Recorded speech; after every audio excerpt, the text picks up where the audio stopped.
How to delete Naukri account permanently. There are mainly three reasons.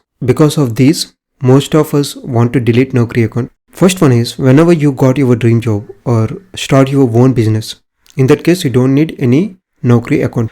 Number two is when you do not want to get unnecessary recruiter calls due to privacy reasons.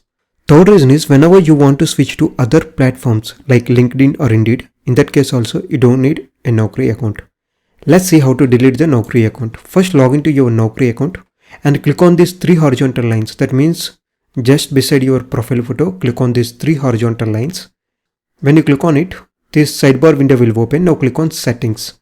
When you click on settings, this page will open. Now scroll down. Here you can see an option called manage account. Now click on it. Here you will see two options. One is deactivate and the other option is delete account. Now click on delete account. Here you have to select the reason. Like found a new job, not receiving relevant jobs, getting too many emails, getting too many calls from recruiters, duplicate account. If any of these reasons are not applicable to you, select other reason, and if you want to specify the reason, you can specify it in this box or you can just leave it blank.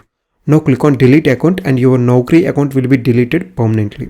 If you want to deactivate your Naukri account temporarily, then click on this deactivate account option. So like this, you can delete your Naukri account permanently.